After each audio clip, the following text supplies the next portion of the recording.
السلام علیکم، بسم اللہ الرحمن الرحیم۔ دیکھیں، استغفار کا مطلب ہے کہ بخشش چاہنا، کہ مولا کریم میری بخشش فرما دے، چاہے میرے گناہ ہیں نہیں ہیں، کوئی کوتاہیاں ہو گئی ہیں، جب بھی اپنی مہربانی فرما، اپنی رحمت فرما اور میری بخشش فرما دے۔ تو نبی بھی استغفار کرتے رہے ہیں۔ استغفار کرنے سے، کیونکہ نبی پاک ہیں، پاکیزہ صفت پر پیدا ہوتے ہیں، پاکیزہ رہتے ہیں، اعلان نبوت سے پہلے بھی پاک ہیں، اعلان نبوت کے بعد بھی وہ پاکیزہ زندگی گزارتے ہیں، ان کا کوئی گناہ نہیں ہوتا، ان سے گناہ سرزد نہیں ہوتے، اس لیے وہ استغفار کرتے تھے۔ استغفار کرنے سے نبیوں کے مراتب بلند ہوتے ہیں، اور جو گناہ گار لوگ ہیں ان کے گناہ معاف ہوتے ہیں، وہ بھی بخشش چاہتے ہیں۔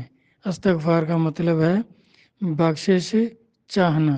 اور توبہ جو ہے، توبہ کا مطلب ہے کہ کسی جرم سے توبہ کرنا، اس کو ترک کرنا۔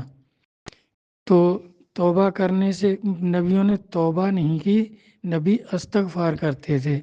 اور عام لوگ جو ہیں یہ پھر اپنے جس گناہ سے توبہ کی ہے تو وہ گناہ دوبارہ زندگی میں سرزد نہ ہو، پھر وہ توبۃ النصوح جس کا قرآن پاک میں ذکر ہے، وہ خالص توبہ ہو گئی۔ اگر 10-20 سال کے بعد پھر وہ جرم کر لیا تو اللہ تعالیٰ پہلی زندگی بھی ساتھ لگا دیتے ہیں، پھر وہ اس کی توبہ قبول نہیں ہوئی، نہ اس کے وہ گناہ معاف ہوئے ہیں، کیونکہ اس نے دوبارہ توبہ توڑ دی۔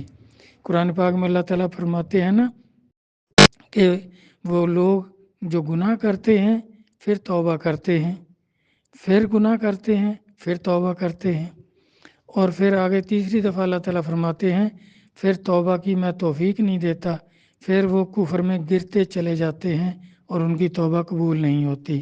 جس بھی جرم سے بڑے جرم سے جب توبہ کر لے آدمی تو اس کا مطلب یہ ہے کہ دوبارہ زندگی میں وہ جرم نہ ہو اسے، پھر وہ توبہ قبول ہو جاتی ہے، اللہ معاف فرما دیتے ہیں۔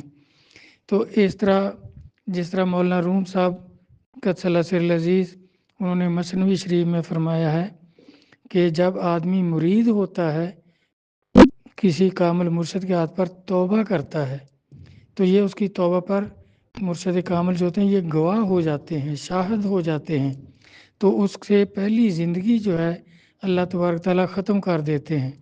اس میں جو بھی اس نے کیا، نیکی کی، برائی کی، وہ ساری زندگی ختم، نئے سرے سے جس دن اس نے بیعت کی اس دن سے اس کی زندگی شروع ہو جائے گی۔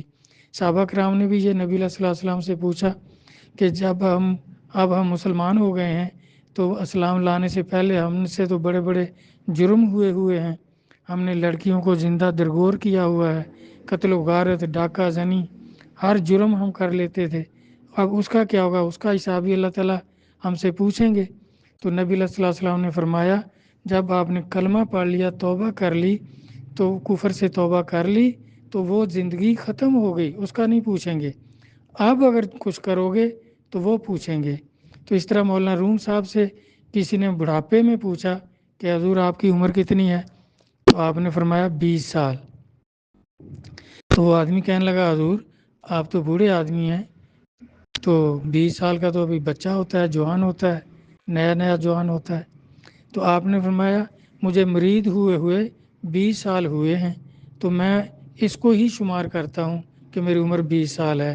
پہلی عمر کو نہ اللہ شمار کرتے ہیں، نہ اللہ کے نبی شمار کرتے ہیں، تو میں بھی شمار نہیں کرتا۔ اس طرح توبہ کا مطلب کسی کامل مرشد کے ہاتھ پر توبہ کی تو پہلی زندگی کے جو اعمال تھے وہ ختم ہو گئے، اب نئے جو اعمال کرے گا وہ شروع ہوں گے۔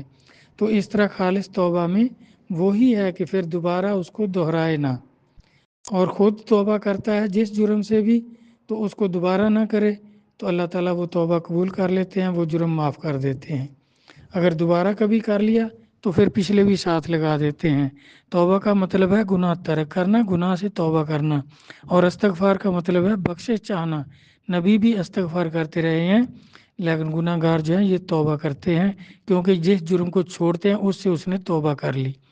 تو اللہ تبارک تعالیٰ سمجھ عطا فرمائے، آمین، والسلام، اللہ حافظ۔